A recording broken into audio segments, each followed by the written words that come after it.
Il n'est pas rare d'entendre certains employeurs dire à leurs salariés, lorsqu'ils en ont marre, bien sûr, ben écoutez, on n'a jamais signé un contrat jusque-là, ce qui est une bévue. Parce que lorsque quelqu'un travaille et que vous lui remettez en contrepartie quelque chose en forme soit d'argent, il existe en fait une relation contractuelle.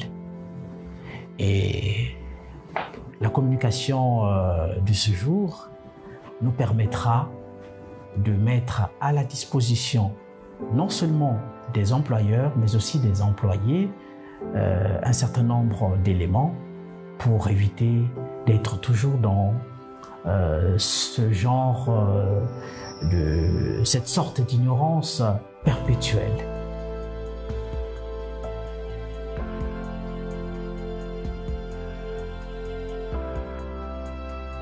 La question qu'on peut se poser est celle de savoir quand peut-on parler de contrat de travail. Un contrat de travail existe de plein droit lorsque vous réunissez 3 éléments. Le premier, l'existence d'une prestation du travail. Le deuxième, l'existence d'une rémunération liée à cette prestation. Et troisièmement, le lien de subordination existant entre le salarié et la personne qui le rémunère. Ces 3 éléments, lorsque vous les réunissez, vous constituez tout de suite une relation que l'on peut qualifier de contractuelle. Peu importe la forme que cela peut prendre ou que cela pourra prendre, mais nous sommes en présence ici d'un contrat de travail. S'agissant, bien entendu, de la forme, il n'existe que 2 formes, en fait, 2 formes de contrat de travail. Nous avons la première forme qui est connue, qui est une forme souhaitée par tous les salariés, c'est le contrat à durée indéterminée, dit CDI.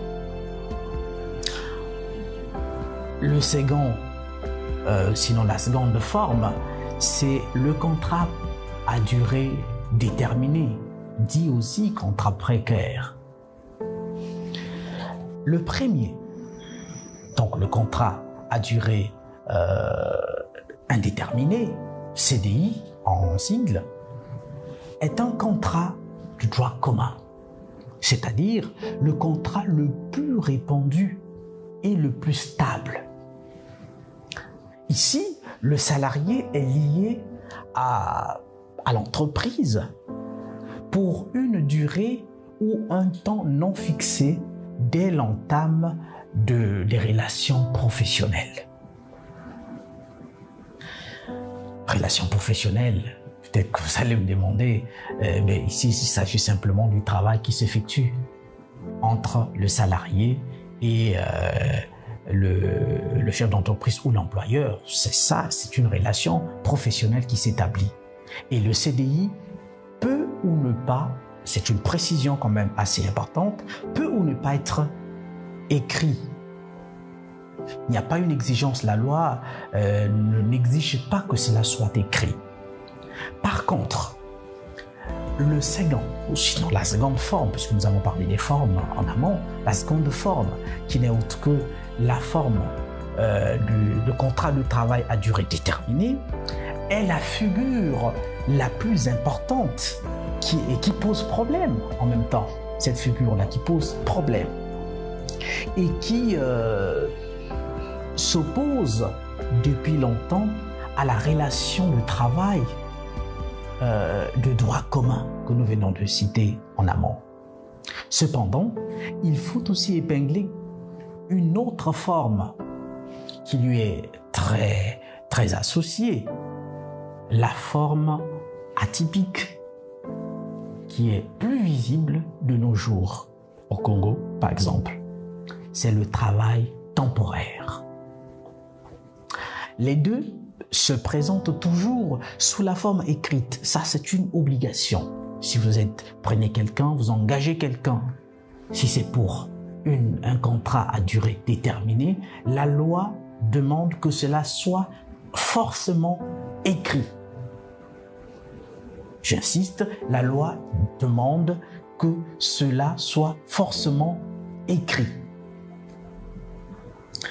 Et à côté, nous allons parler donc de ce CDD qui lie le patron, permettez l'expression, le patron ou l'employeur au salarié directement. Et l'autre aspect du contrat atypique que nous venons d'épingler en dernier ressort, le contrat du travail temporaire, implique plutôt une relation tripartite. Vous avez d'abord le salarié, qui est d'ailleurs l'acteur principal dans ce type de contrat. Vous avez une entreprise d'intérim qui met à disposition le salarié dans une autre entreprise moyennant un contrat de mission. D'où nous avons parlé donc d'une relation tripartite. Donc nous avons trois parties. Le salarié, la première entreprise qui recrute, qui embauche le salarié et qui met à disposition ce salarié dans une autre entreprise. Nous allons souligner qu'un contrat de type précaire ne peut être résilié avant son terme, à moins qu'il y ait cas particulier. Par exemple, faute lourde, ou encore que le salarié a obtenu un autre contrat quelque part dans une autre société, un contrat à durée cette fois-ci indéterminée. Ce sont les rares moments que l'on peut arriver à la rupture d'un contrat de travail à durée déterminée avant son terme. Au Congo, la loi numéro 696 du 6 mars 1996, modifiant et complétant certaines dispositions de la loi numéro 45, la loi numéro 45 par 75, si j'ai bonne mémoire, du 15 mars 1975, instituant le Code du travail, retient en son article 32 les raisons de recourir à un CDD au nombre desquelles. Les raisons sont connues.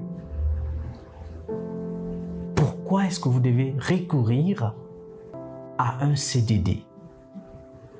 Je vais citer quelques-unes. Soit vous avez un ouvrage ou un chantier, alors ce type d'activité vous impose, sinon vous autorise à recourir à un CDD, à un contrat à durée déterminée. Vous avez l'exécution des travaux d'urgence. Là aussi, il y a la possibilité de recourir à un CDD.